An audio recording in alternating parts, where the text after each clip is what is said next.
What's happening, boys? How we doing? Right, back to normal. Yeah. The thing I love the most is that out of all the smorgasbord of Hearts podcasts, everybody will have been waiting for this. They'll have been waiting for Tears and Snotters, Blood and Thunder. They'll have had their really relaxed takes and non-pant-wetting views from your scarf around the funnels and the likes, and they'll be tuning in for absolute batter Hearts and everything about Hearts. Who's going first then? I'm going to disappoint folk. I'm actually not even that bothered about it, and I'll explain why. I'll keep my powder dry. I'm more angry at Stephen Naismith's comments yesterday than I was about the performance on Saturday. We all make CUNT it every now and again, like Kevin that t-shirt, lilac t-shirt. Everybody makes mistakes. It's owning your mistakes and moving on. So, but anyway, we'll get through it. We'll get through it together. We'll use it as a therapy session because that's what people tune in for. Ando, what's been happening since we missed you last week? Not a lot, man. I can't even remember why I missed last week. There was a good reason for it, but I've just been enjoying the weather. It was a wee beach party last night down the road. It was class. So yeah, I've been living the high life, but it's back to earth with a bump from tomorrow. That's what Hearts State, yeah. Well, that, and I'm on the road for work for the rest of the week. So yeah, that's. I feel I've got a lot of things to say, and I think this couldn't have come at a better time. Kev, what's been happening? Not a great deal. Been a fairly quiet one, to be truthfully honest. I thankfully sat through the highlights on my phone while sat in a waiting room. It was great fun. No, couldn't be any more depressed as I was, but there you go. Hearts did it for me. Being the nice guys that we are, Kev, a shout out to your other half. I hope she's all right. Give her our best for the boys at the podcast. Hello, Simone. The lovely Simone. Yep. You're pushing it now. Yeah, Mrs. is cool. Like, I've been out with her a few times. She's class. At least she gave you something to distract you for Hearts on Saturday. 100%, mate. 100%. So mad that Tam, the resident happy clapper, has decided he's not joining. He's not joining. He doesn't want to speak about Hearts. He doesn't want to do it. He doesn't want to ruin his week. So, but we might as well get in it, boys. We'll talk about Saturday. Dundee 3, Hearts 1. We'll go over the calls of that absolute horror show, and then we'll look forward to this Saturday's game. I don't even know what it's called now. It used to be the Falkirk Stadium. Is that still what it's called, or is it like Hamilton, where it's like the DFS Spring Summer Sale Stadium, Simba Mattress Stadium, or whatever it is? Something pretty damn close to that. But they've got carrots on their top, don't they? They're like sponsored by carrots or something like that. Wow. I have no idea. Wow, that's an insight. Remember, I hope they still do it, but a couple of seasons ago they had a bit where you could watch the game for a hot tub on the corner flag. No, remember that? Any money Tam's booking that on Saturday. Your maw's on a hen do at the corner flag while Hearts are playing. Class. No. Flipping hell. So we'll look forward to Falkirk v Hearts in the League Cup on Saturday. Not really any major headlines. We're still waiting on. Well, we're out now. I think Kev, the SFA or whatever it is, have ratified the work permit or the move for Andreas Salazar. We're now waiting on him to be issued his work permit, I believe. Yeah, that was my understanding. Usual jungle drums are going on about how the fact that it would be Wednesday or Thursday before he would actually sign and everything else. But I've learned quite quickly not to listen to these particular rumours around it. You can say kick back, Kev, it's all right. Well, I didn't even read that any longer. I mean, that frustrates me more than Tam does. So from that point of view, I didn't bother with kickback any longer. But no, I mean, I don't perfectly well until we see him. Though, isn't it? It's like, because it's not Hearts or the SFA that's issuing him a work permit. It's a government department, and we know this country's on its arse. So I would expect it to be another fortnight, maybe. That's true. Until it's the old scarf above head, it doesn't happen. Yeah, true. Exactly. Well, actually, I think since the last time we podcast, we've also signed Tagawa to the Reindeer Antlers or something like that for the Japanese A-League or something. Something like that. Does no football team have normal names anymore? Like, No. what's going on? No. You've got to associate yourself with some form of animal. So, Aye. Well, they're all slowly becoming NFL teams, aren't they? It's like Aye. where are your fate, and then just some outlandish, ridiculous name after it. And I'm all I for like it. the thing actually. I seen someone was like, see how like we've got guys that walk about with like T-shirts with Chinese writing on it, and it could say anything from salt and pepper, chicken to anything. I like that someone posted a thing saying that there's folk kicking about Japan with like West Lothian on their Oh, I've T-shirt. seen this. Aye, it's like That's like, unbelievable. it's like it's done in the style of the like American football colleges Aye, kind like of a thing. campus. Aye. Exactly, aye, like Aye. campus jerseys, but one of them will be like Elyburn or like Ladywell. Armadale. Genuinely, this is a thing. It's mental. Right? Ladywells, I know something completely different in Thailand and these countries. No, I don't know. Let's keep it above waist height, Kev. Let's not Come get on. cancelled, Kev. Like, Let's not we've get been on a cancelled good 2 run. episodes into the season. Come on. Been on a good You run. looked upon as factual information. Okay. That's true. We'll try and keep it not political. We've got enough to moan about without upsetting everybody about politics because the world's mental just now. I think that's pretty much it. Tagawa, have we got any thoughts on Tagawa gone?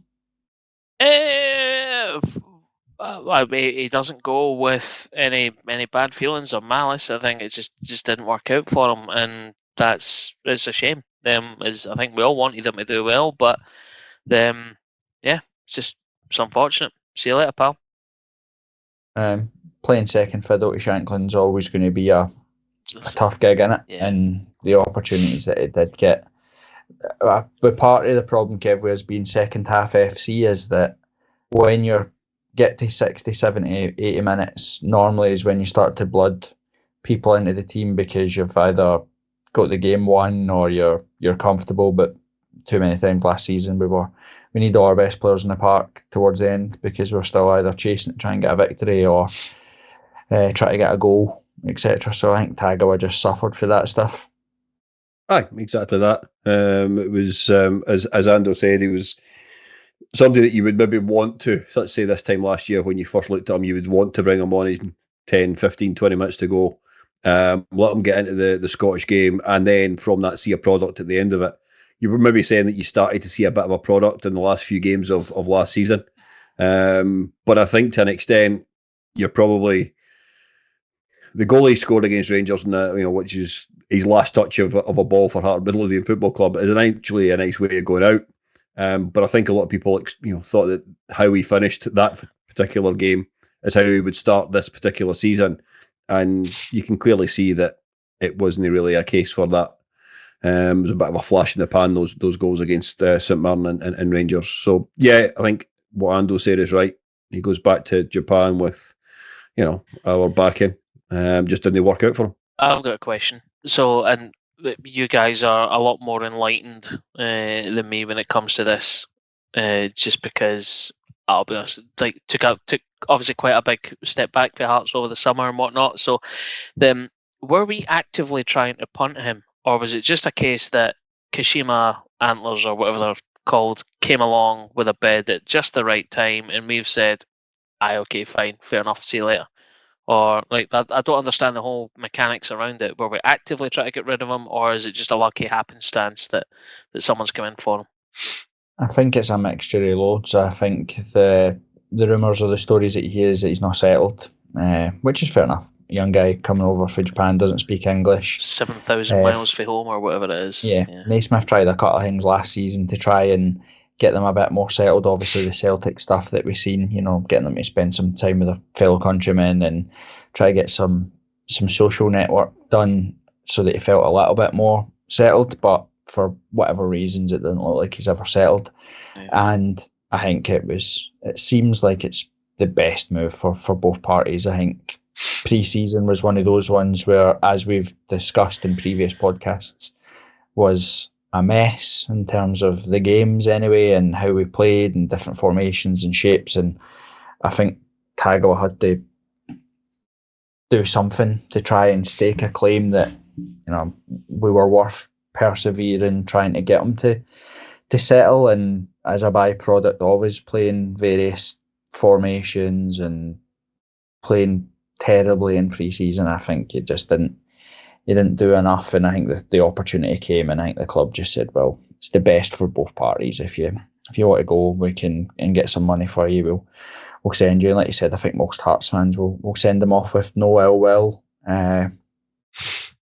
had a good song and he scored a good goal, so that's enough.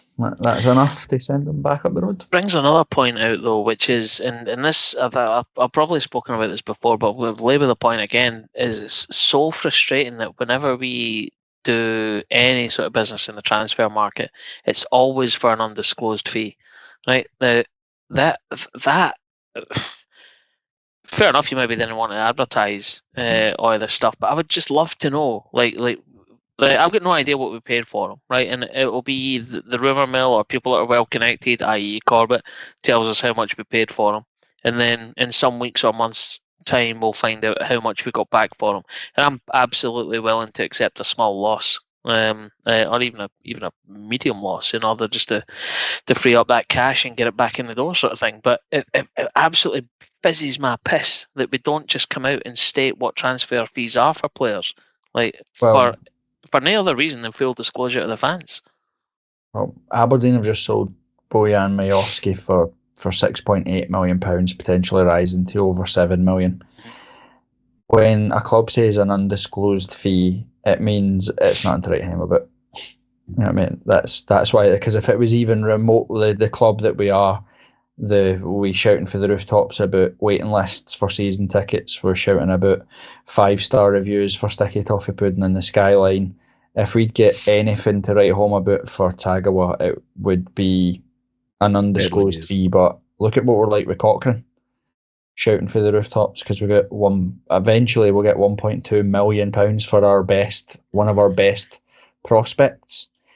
Somebody actually shared a good thing on Twitter about I think that Scotland coefficient thing about Aberdeen's transfers over the last 6 seasons, and it's really stark reading when you look at our business plan is supposed to be bring people in, sell them for big bucks. So they've just sold 2024-25 season Bojan Majowski for 6.8 million, Scott McKenna 4.7 million, Calvin Ramsey 4 million, Lewis Ferguson 3 million, Ross McCrory 2 million, Sam Cosgrove 2 million, Johnny Hayes 1.3 million, the Ramadani boy they sold for 1.1 million. Like, we're nowhere near those transfers. And again, you look at Cochrane, young English player, loads of potential. You tell me if he has a good season at Birmingham are going to sell him for 1.2 million. Not a chance. 10 times you're looking for north of 10 million plus for a player like that. So again, it's the ins and outs of the club. I don't know the ins and outs of how much is paid, but when we look in from the outside, we are so money orientated in terms of, I think we're so scarred that we've been poorly run or mismanaged financially in the past that any money is welcome. Do you know what I mean? Like Cochrane said they would like to go. Someone says we'll give you 1.2 million in time. Deal. Let's take it. And so if it was anything to write home about for Tagawa in terms of transfer value or whatever, we'd be hearing nothing but shouting for the rooftops about it. I guess to play devil advocate, and you mentioned it there, Ando, is the fact that Aberdeen go looking for a striker next week, 2 weeks' time, because they're getting close to the actual cut off of the window. And they're interested in some boy from Finland, let's say, because I think that's where he's finished their manager, or Norwegian, or wherever he comes from. And that team saying, anybody in the house making an Anthony Niemi joke, please. unsubscribe and never listen to us again. but you know what I mean? They hold out. They hold out and they say, "Well, we know you've got £6 million coming in from the sale of him. We want 3 million or 4 million because we know you've got that cash available." I guess there is an element of that that could be looked at. However, gamesmanship. It's still, yeah. I guess you're right. You know, at the end of the day, there's a couple of different points that need to be looked at. But I think we have been a little bit mismanaged financially, and we do grab the first, the first bid that comes along. Yeah, I get it. Someone comes along and says, "There's 2 bob and a toffee apple. Take them." Yep. We've got I think they spent £850,000 Aberdeen on a left back for Fulham or something, and they're trying to spend money on another guy. You know, £850,000 is our record transfer fee for Merslad Bishalija or whatever he was called. That's right, well done. Hibs have had bids knocked back, 600,000 if the rumours are to be believed for McEwen. A player will come on to because they ran us absolute ragged on Saturday. So, Kev, you're right in the sense that, yeah, we maybe don't want to do our business publicly because people will know what money we have, but also we don't seem to be willing to spend money. I think Aberdeen have looked at Rangers. They've looked at their opening run of fixtures in the league, very similar to what we discussed last season, in terms of they go a long spread before they have to play either of the Old Firm. They're looking at it as an opportunity. We only have the league to focus on if we spend money, risk and reward. If you go and potentially you could challenge to finish second or whatever. And I'm not saying that that isn't Hearts' ambition, but you have to spend money to make money. So anyway, exactly that. It's like if you want to be a serious contender, it's like that's absolutely what you cannot get to second place or aspirationally first place without spending that cash. Just can't. Yeah. And listen, Saturday's result doesn't change my thoughts on our transfer window. I still think that we have done for what we are as a club. I think we've done a very good transfer window. The pre-contracts, they all make sense. We could argue now we have to find them the right formation, the right style, the right way to play to get the best out of them, or they'll look like silly signings. But as it stands right now, I think Saturday doesn't change, for me, the direction of the season. I think every club has a bump in the road, etc. It doesn't change our transfer window as it stands right now. So that's not us beating Hearts or whatever where we're at right now. I'm pretty happy with the business that we've done, but it is, when you watch other clubs spending money and you think of what our aspirations are and you listen to the club sound bites about what our aspirations are, then, you said, as Ando, you nailed it. You got to spend money. Do you know what I mean? That takes you to the next level. Right. We've done well for not talking about headlines. We spoke about it for 25 minutes. Well, that's fine. It's fine. We're trying to beat around the bush. Right, let's get tears and snorters. Let's get the bed sheets out. Let's burn the place down. Dundee 3, Hearts 1. Almost a tale of two halves, but actually, to be honest with you, we should have had a red card. They are the fourth chopped off. Yeah, we missed a few sitters. To be honest with you, we got exactly what we deserved. Mm-hmm.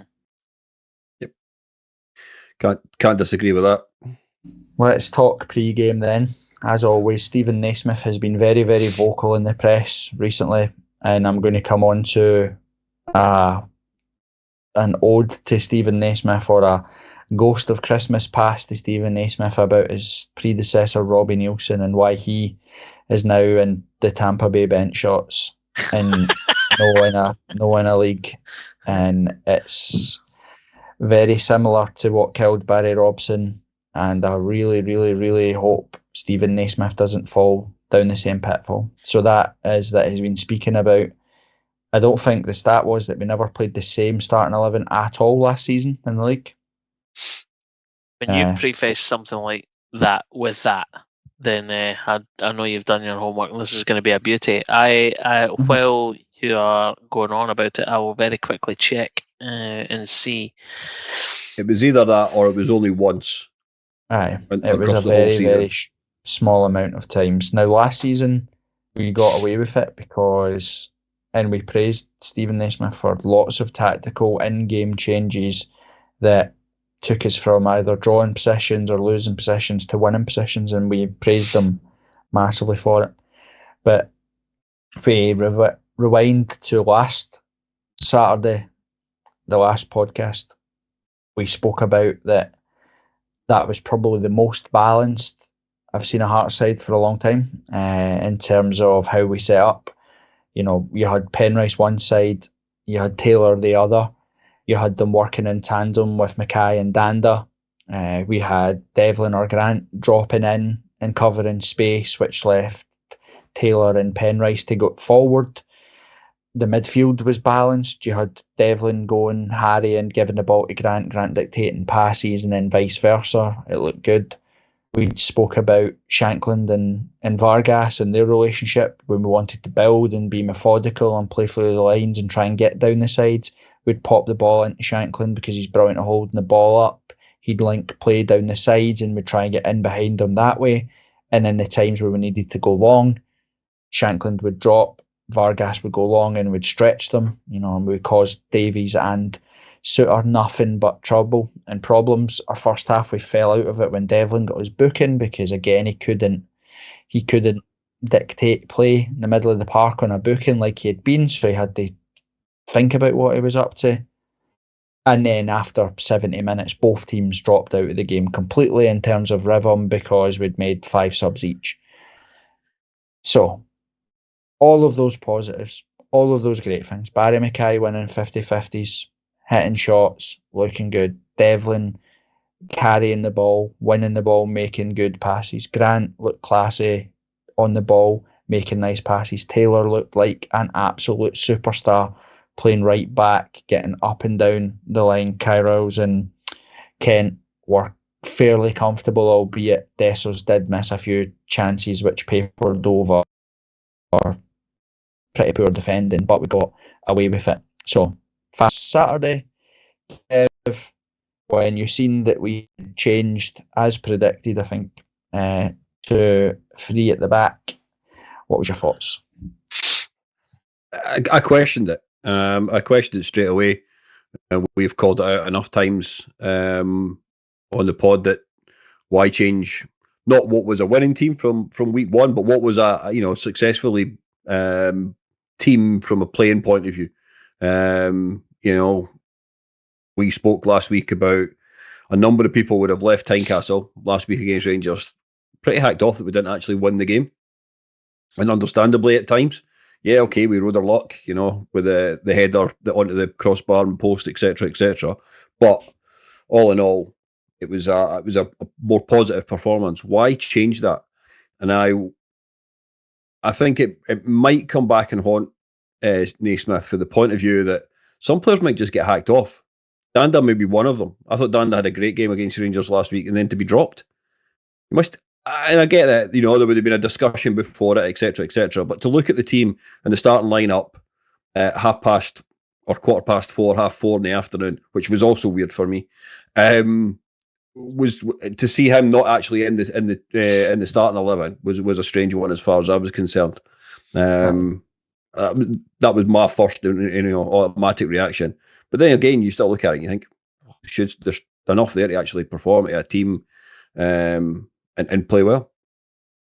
Sorry to YouTube and everybody listening for the 2 H-bombs that Kev dropped. He said hacked off twice. Sorry for our listeners for him dropping H-bombs. I never expected it. So he's already said flipping as well. He's dropped the flipping as well. Like, jeez. However, it earns us money to keep the lights on here at This Is My Story Towers. So let's not too worry too much about Kev's language. And what was your thoughts pre-game? See, if I'm honest, right, I looked at the team and I thought that genuinely what went through my head. I was like, what is that? This is Dundee, right? I don't understand what this is versus that level of opposition, right? And it got me I'd had a few drinks. I'm not kidding on at this stage on Saturday. And And the bit that I couldn't get to grips with in my head is you go out with that team, albeit at home against Rangers, right? And you think, right, to Kev's point, played really, really well, right?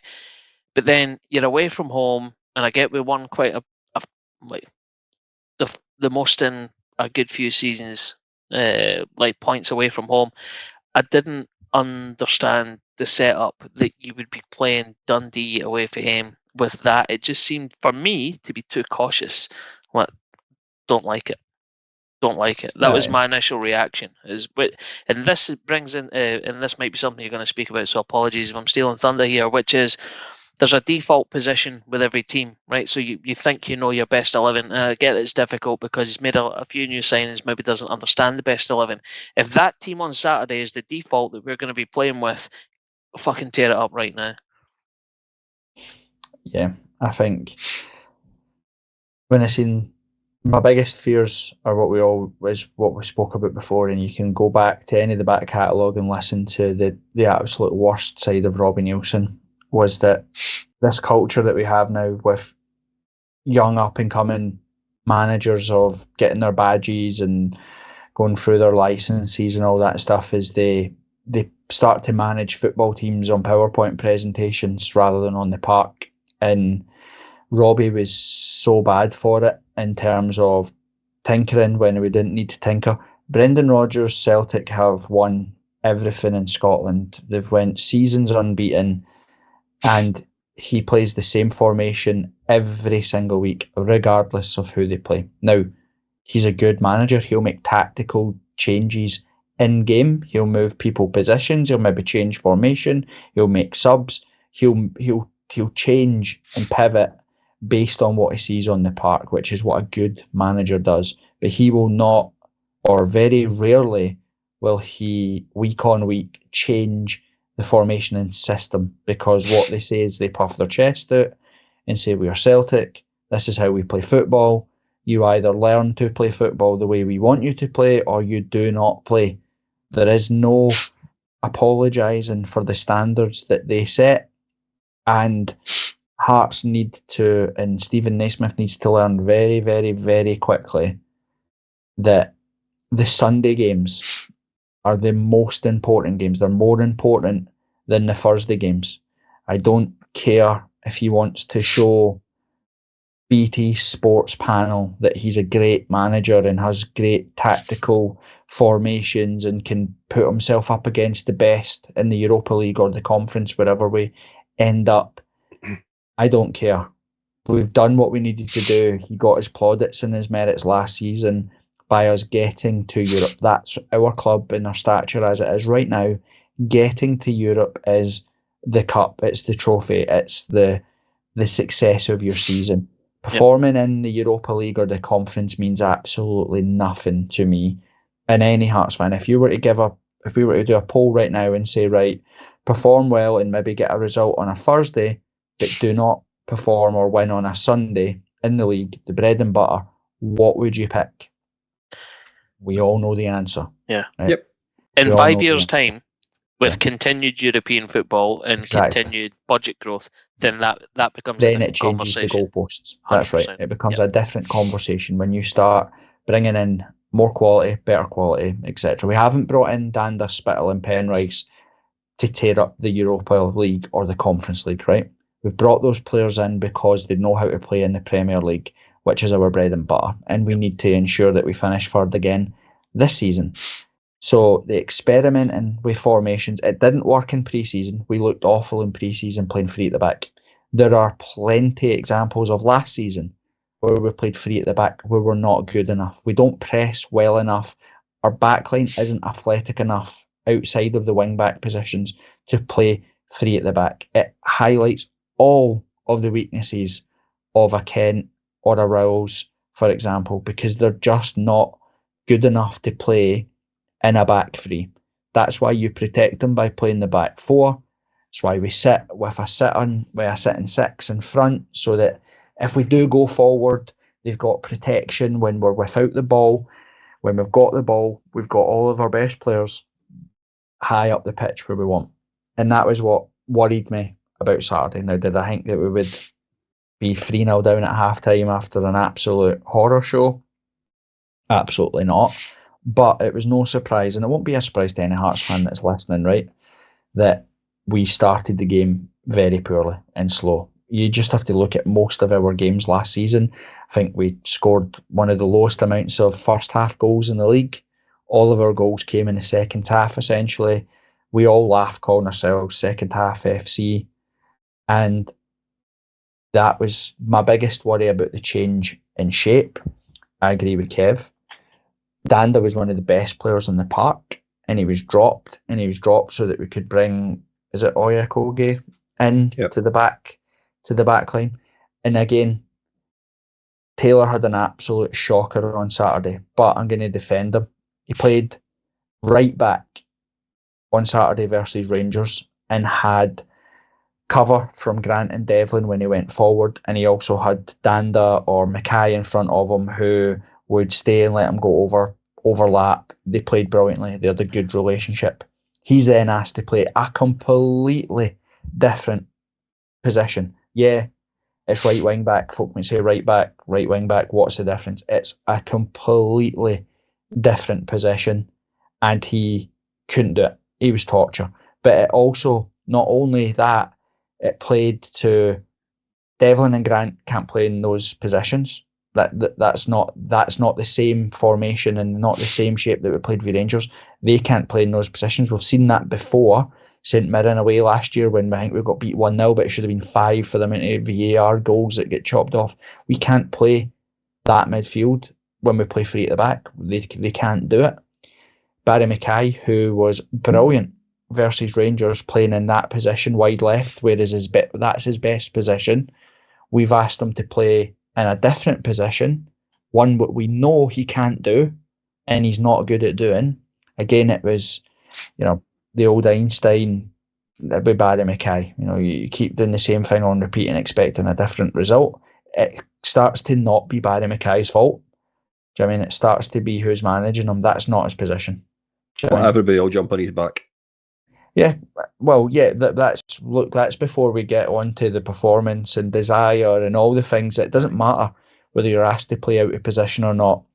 We did the fundamentals of football wrong on Saturday. Wolf, the fundamentals of football. Jesus, I never thought I'd be dropping that.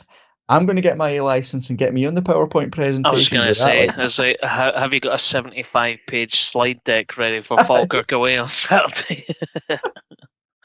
But that was and that's what bugged me. And then what infuriated me even more was Stephen Naismith yesterday saying that they gave the players all the messages and coming to teams, we've told them to be prepared, going to places like Dundee and having them sit off and sit behind the ball. Sorry, Stephen Naismith. Dundee ran over the top of us on Saturday. We couldn't get near them. At no point did they sit back and let us have the ball. We couldn't get the ball off them. And when we did get it, we couldn't keep it. Take responsibility. You flipping effed up, right? I get it. You were hacked off when you did your interview with Barry Anderson, but don't talk shite, all right? Because it was you to blame. Because Kev, you were right. He could have made a barrel of changes on the 20-minute mark. He could have fixed it at any point he wanted because it wasn't working, and it was nothing to do with instructions or anything. It was the wrong shape.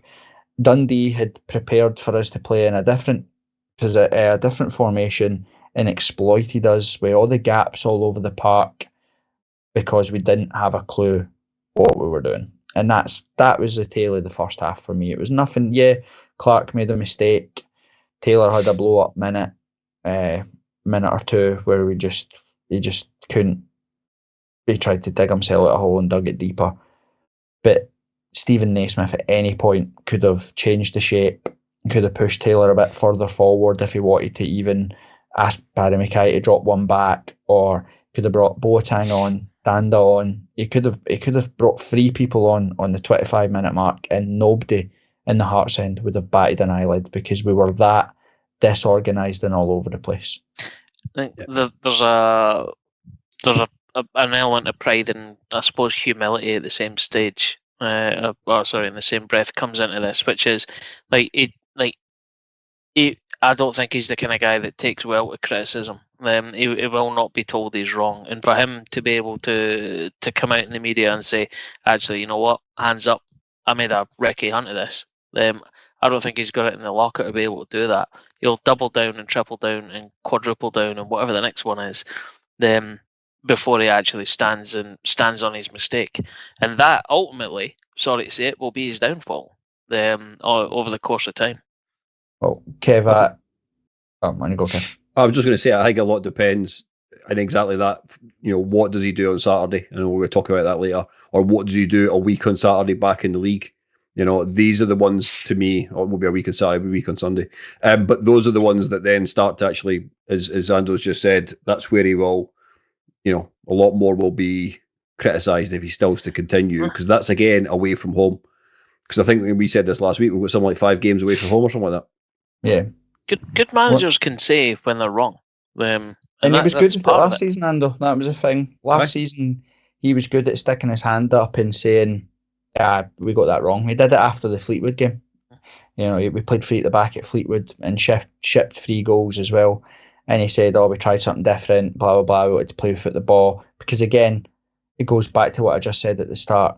They are doing that to prepare for what life will be like in the Europa or the Conference League. That's why they did it. They're going to let teams surrender the possession, stay tight, let them have them, and try and be hard to beat.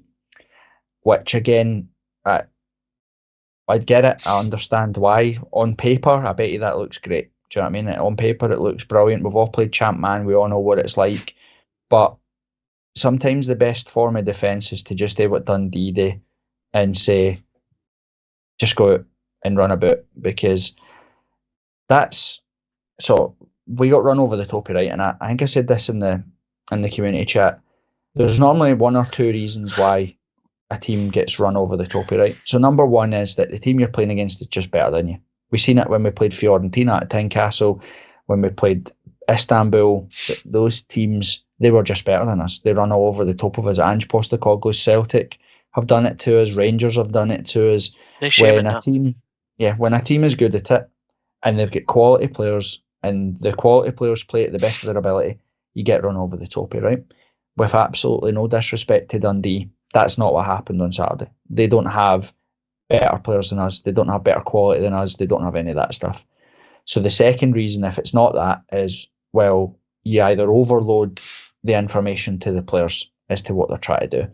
And if you watch that Hearts team compared to how they were against Rangers, this is, without getting technical again, but we said Hearts looked so balanced versus Rangers. We got our distances right. So the distances between Penrice and Danda, Mackay and Danda, or whoever it was, wherever we went in the park, we had our distances right, which made it hard for Rangers to exploit the space.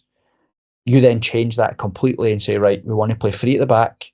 This is how we want to attack. This is what we want to do. So a week's worth of training prior to Rangers suddenly becomes a new week of training for Dundee. And it's different messages, it's different information, and it's a different way of playing. It's different positions on the park.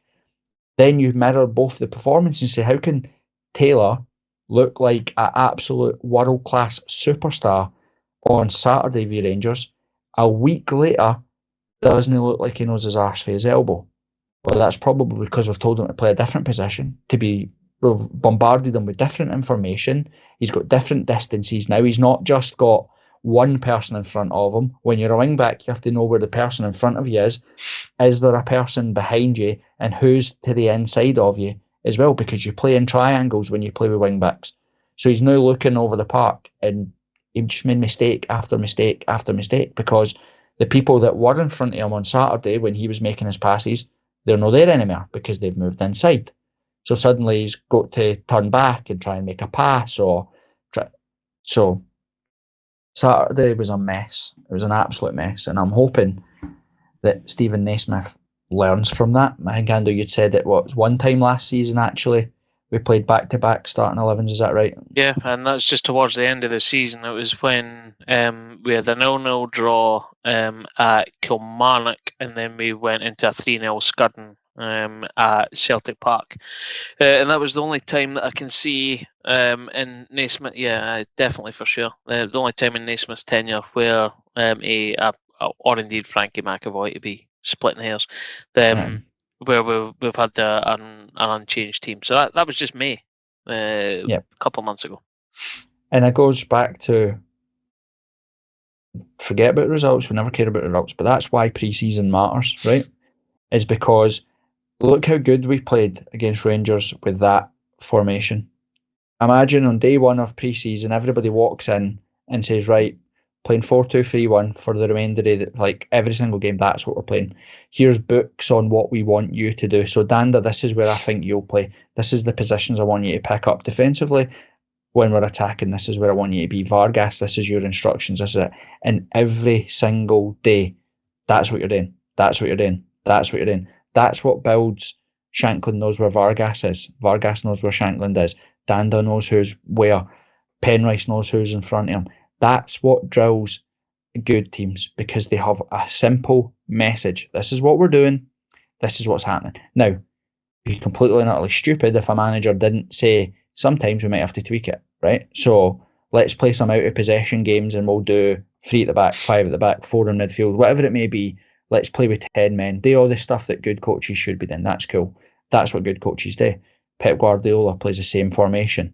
He just rotates the personnel. It's the same message. It's the same way of playing. It's the same standards for every single bit. We can't have a repeat of what happened on Saturday. The result, that can happen, right? Football can happen. Where they're crazy. I actually thought, Kev, what Ando said there about Naismith doubling down is right, but I actually thought Naismith was happy to say, let's just get in at 1-0 at half-time. Let's get in at 1-0 at half-time. We've been here before. We were 2-0 down at half-time here last season and won 3-2 twice against them. I thought he was like, let's just coast through till half-time and I'll change it at half-time, and it bit him on the bum.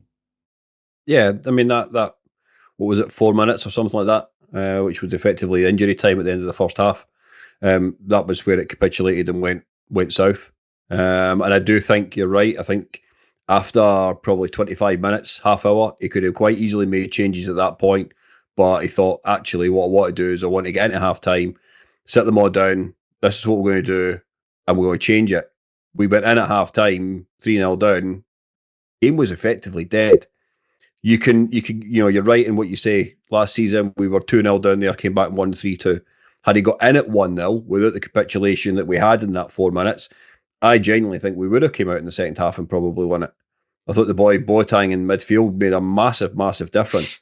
Admittedly, only watched the 70th minute because I fell asleep after that. No, but and again, look, there's another thing.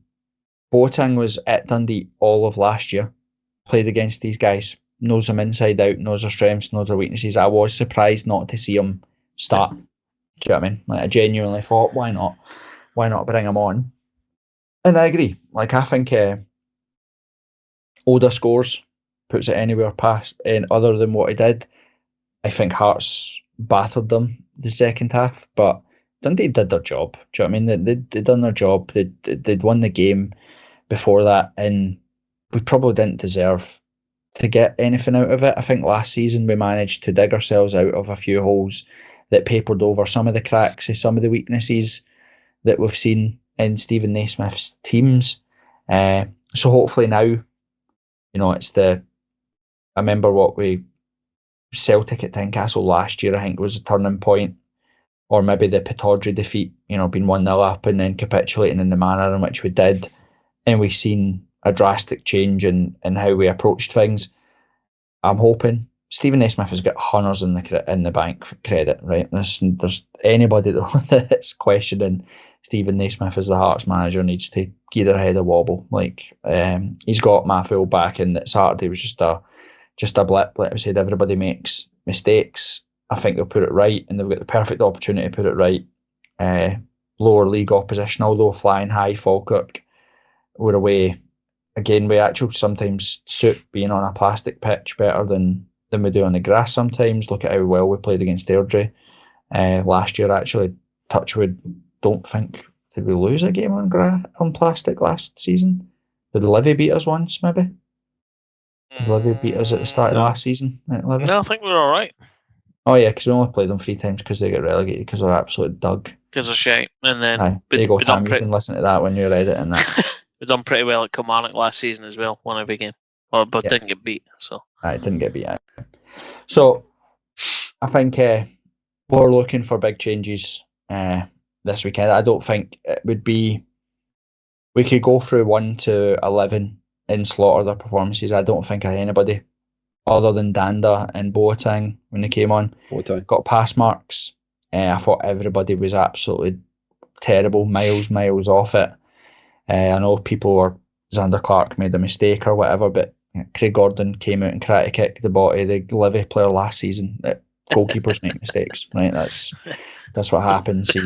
He made plenty good saves the weekend before and won us the 0-0 victory. So you can't have you have to have the rough with the smooth.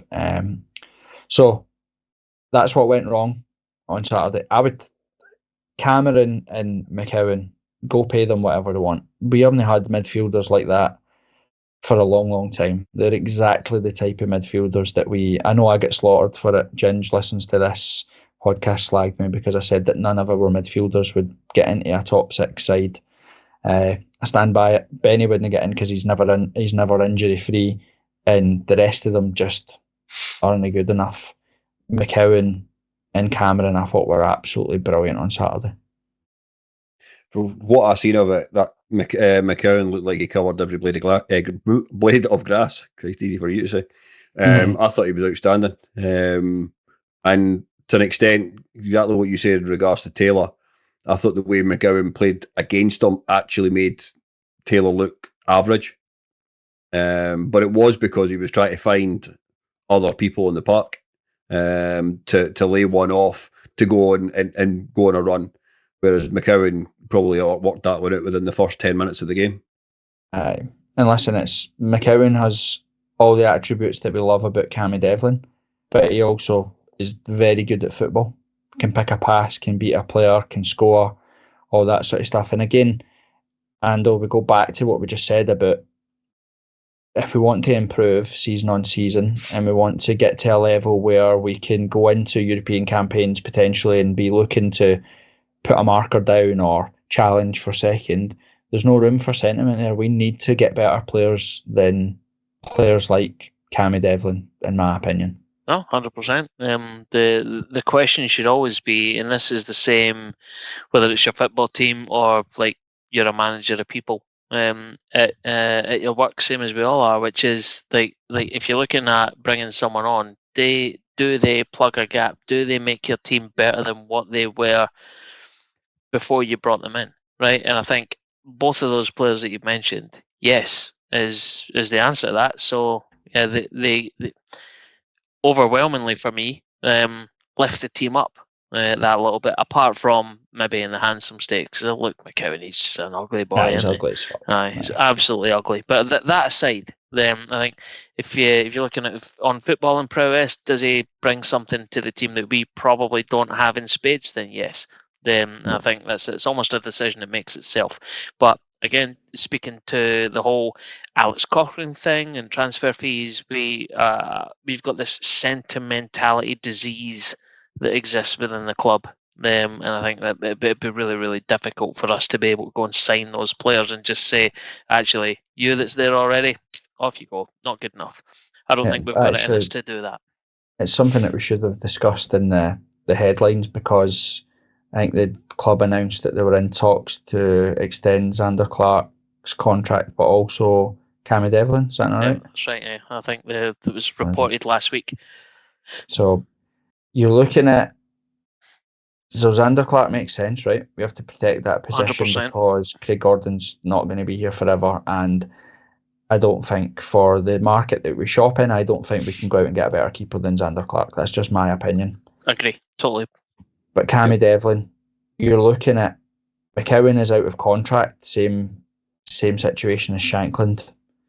So you're looking at, if we were to ask Hearts fans now, and I know it's recency bias and all that stuff as well, but if you were asking Hearts fans now, do you invest your money in renegotiating and getting Cammy Devlin tied down to a longer contract, or do you spend whatever money we possibly can and bring in McEwen, for example, do you think anybody will come in and burst the bank to buy Cammy Devlin from us? No.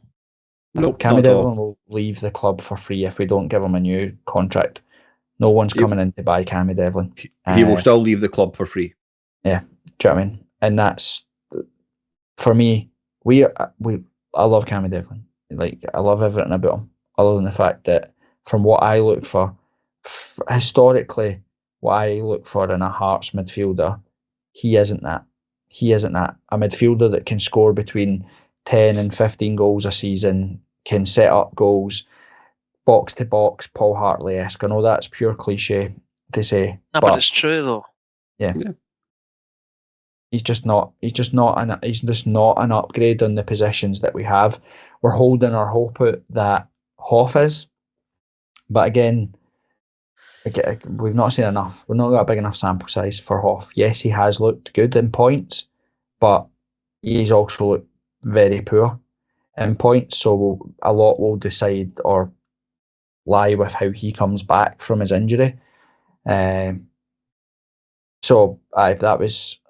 was just thinking about that when we look at those midfields. When you look at it last season as well, Lundstrom at Rangers, Cantwell at Rangers, players that Hearts fans on other forums would slag both those players, saying they're rubbish and all that sort of stuff. Ryan Jack's on a free right now. Ryan Jack's a better midfielder than Cammy Devlin.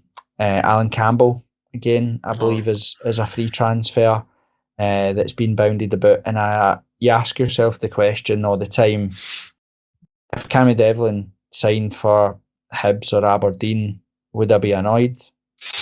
Well, I'd be annoyed because if he went to Hibs because of his connection with Hearts, but not in footballing ability.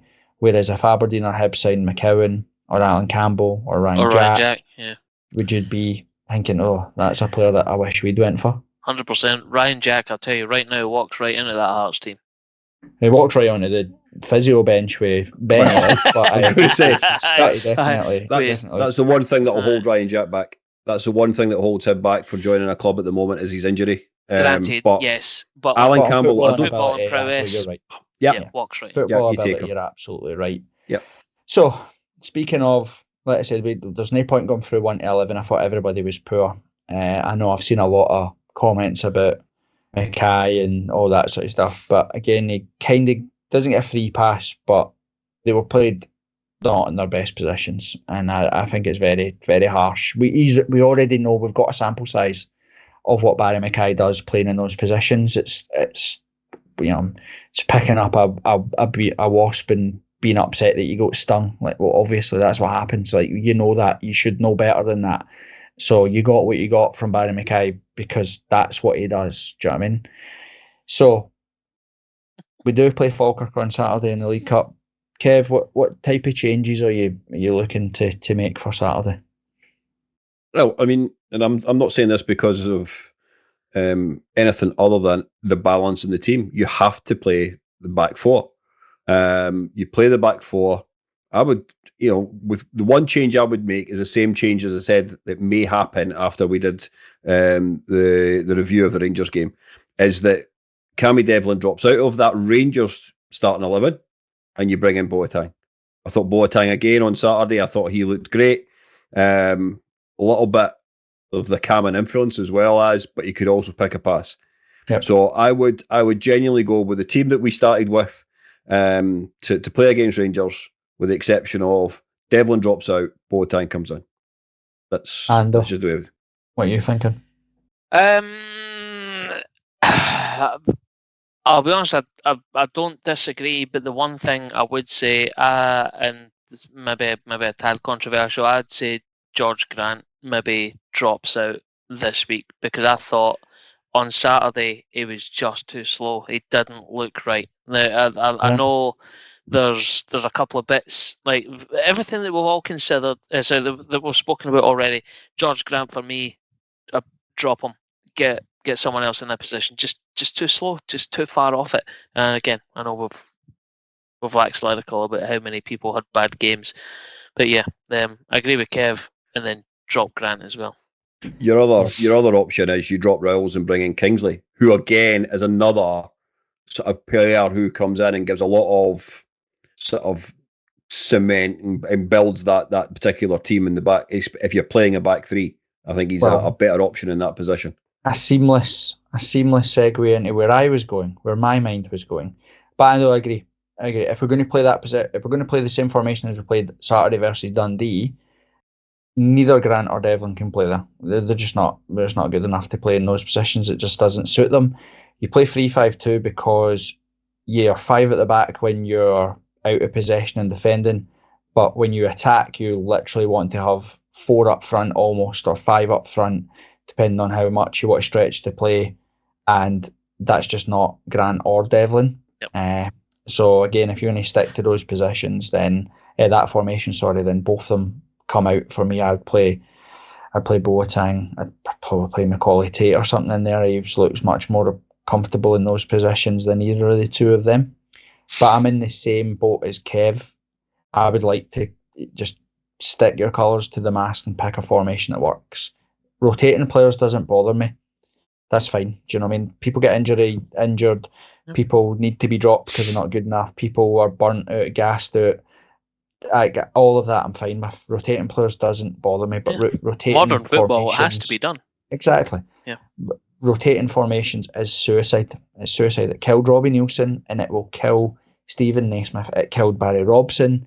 It will kill Stephen Naismith if that's what his priority is to try and have 2 different teams Thursday to Sunday. It doesn't work. We can't do that with the market that we shop in. We don't have enough quality. You have to stick to a formation and you play your best players every game. If you want to make an impact on Thursday, you have to make that decision. Do you play your best 11 Thursday and then play them again and ask them to go again and play your best formation on Sunday? Or do you bring 2 or 3 in on the Thursday with the view that we want to be full strength Sunday? Do you know what I mean?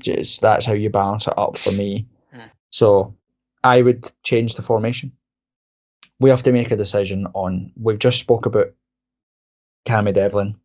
You know, if you were to say, right, we're only playing 4-2-3-1 from now on and we're picking a set in 6, and you pick the players that are there and say, right, there's one position, who plays it? Right, we'd probably all agree that without the sample size of what we have with Boateng versus what we have with Benny, we'd all pick Benny, right? Because we've seen enough of Benny, we know that he can play the set in 6 and he can play well. Then we'd probably go to, actually, from what we've seen in a very short space of time, playing a set in 6, we probably would put Boateng in there over Devlin and Grant. So that Devlin's now third choice for that one position that he plays there. So you say, right, if he's not a set in 6, without getting all tactically, then he has to be a running 8, which is where he played against Rangers. Grant sat, Devlin went, and they did vice versa, right? So if he's going to be a running 8, is he the best running 8 at the club?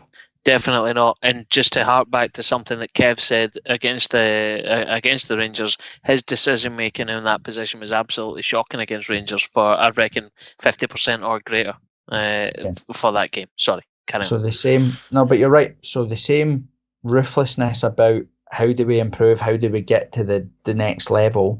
You say that we play 4 constantly at the back, right? So you say, right, we can only ever play with 2 centre halves. So there's 2 positions there. I think every Hearts fan on planet Earth would agree that one of them cemented down with Frankie Kent. That would be go there every single time. So now you ask, right, does the big new guy, Daniel, whatever his name is, sorry, I can't pronounce it. Does he play the second centre half? Does Rowles play there, or does Kingsley play there? Now, for me, if Kent is an automatic starter, the next centre half that springs to mind for me is Kingsley, not Rowles. And this isn't a Kit Kyle Rowles stuff. I've made my feelings perfectly clear about Kyle Rowles. I think he's good, but he doesn't take us to the next level, and I don't think he has another level in him. Stephen Kingsley has went from being the best left back potentially in Scotland when he was at the height of getting a Scotland thing with an injury, a transition season where he was injured, to then suddenly being not in the argument, or far off the argument, of being one of the best centre halves in Scotland for last season. And I think that that's where he plays. I think that Penrice, we've seen enough from an attacking sense that Penrice stays left back. I'd rather have Penrice there than Kingsley. Gives us legs, gives us the overlapping ability. And Salazar, if he comes in, will play left back. So that would be my change. I'd take Rowles out and put Kingsley in. I'd play Taylor and Penrice, and I would take Boateng for Devlin, and I'd let Grant play as the running 8, or I'd bring Spittle in and play there. I'd bring Danda in as well, Danda to play. I'd keep Mackay and play the same formation that we played versus Rangers, with Shanklin just behind Vargas through the middle. I appreciate I missed last week, but jury's out for me on Spittle. Like, I don't know. I wouldn't trust him in that team just yet. He's too fucking slow. We've not seen anything enough from him, to be honest. The bit that I seen in the Rangers game, I thought he did okay, considering how sloppy the game had become and how out of shape both teams were and all that sort of stuff. I think he did okay. He tried to get forward and won a few aerial battles, and he almost had a couple of nice passes, which was all right. And that's absolutely fine. But in the here and the now, for me, he's not on it enough. He's too slow. So that would be my only changes. So what's your predictions then? We might as well wrap it up. We've had enough tears and snotters. It'll be even more astronomically bad if we lose to Falkirk. Might even do a live after the game just to capture the essence of Hearts tears. Ando, what's your prediction? Man, if you'd asked me right after the Rangers game, I would have said we'll sail into town, cruise to a 4-0 victory, and it'll be champagne and caviar and the bus on the way home. It'll be nice and easy 4-0. That show on Saturday, it really, the thing that's going to get me is everything that we've discussed. I can't honestly answer that question until I see the team sheet and what formation we're going to play. In theory, In theory, no. Look, give me. This is my 10 seconds in the spotlight. Kev, shut up. Don't hack them off. You flipping wank. I think without seeing the team sheet, I'd love to say we'd be able to stroll it to a 3-0. But Falkirk are a decent enough side. They've done well last season, and I think they'll be dangerous. We're the biggest team that they've played in a wee while, so I think they've got a chance to make headlines, especially us coming off the back of a 3-1 scudding. So, I'll say without seeing the team sheet, I'd love it to be 2-0 Hearts, but I don't know. It could be a hard-fought draw. Going to extra time. Kev, I think it goes to penalties, doesn't it? Yeah, it'll goes go to penalties. extra. It's round 2, so it doesn't go straight to penalties. That's only the group stages. No. I'm happy to be corrected. I thought they changed it up into the semi-final this season. Oh well, but I might be talking absolute rubbish. You've got more knowledge than me. I just assumed. Maybe the English league. I thought it went to penalties to decide it after 90 minutes in the group stage. But I think it did, but because of definitely in England, I think that they're scrapping replays. It's just going straight to penalties until they get to the latter rounds of the cup or whatever. Well, there's only replays in the Scottish Cup, which have been scrapped for up to a certain point. But League Cup, I don't know. Fuck it. If it's a draw, then we've got bigger problems to worry about. Yeah, Kev. Yeah, I think Andrew's nailed it. They played Dundee United in the League Cup, beat them at home. They've had a good run of sort of games and fixtures and decent results out of that. I think they've won their last 3 or 4 games. If the Hearts team that played with the attitude that they played with on Saturday turn up, we're in trouble. But I think on paper and the likelihood is they have been given an absolute rollicking. And I think they all know in themselves that they did not perform well on Saturday, even although they were in maybe wrong positions, wasn't the right setup for them, whatever the case may be, but it just didn't show the right level of professionalism in the game. I still think that Saturday will be a tough game, but I do think we'll just scrape past with 2-1. Okay.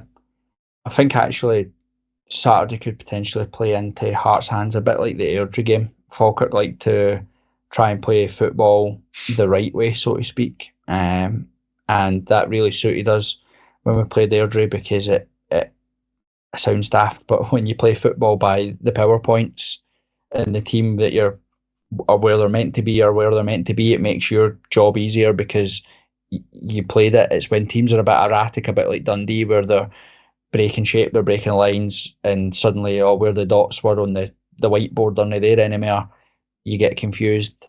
I think Hearts, well, it doesn't matter in any stage of the season or any Hearts team, whether you're good, bad or indifferent, you go out of the cup to lower league opposition, it's unacceptable. And Stephen Naismith, like I said, he's got enough credit in the bank. He's a winner. We spoke about his mentality and his difference in mentality. I don't think we'll see a performance like Saturday again. I think it'll be a tough game, but I think Hearts will progress. So I've done draws for both, and we've not won either. So I'm going to put my neck out in the line here and say that Hearts will win on Saturday. I think Hearts will win 3-1. That's it. Fucked then. But then think of the podcast after it. I know. Think of the views, the likes. Think of how many heckings and flippings and. Think of the blood pressure. Exactly. I'm at my happiest and calmest when Hearts are rubbish. It's when Hearts are doing well that I don't know what to do. Because you're a fucking sadist. That's why. Okay. Right, but I think that's it, isn't it? That's us done. Yep. I will see you all next week, hopefully, for Tam can come back and we do some happy clapping. If not, we'll go live to YouTube and we'll go absolute hell for leather. Get the bed sheets out. We'll put the Plaza down. It'll be brilliant. Yeah, class. Sounds good. Can't wait. Lads, I'll see you after it. See ya. See you later, boys. Gargados.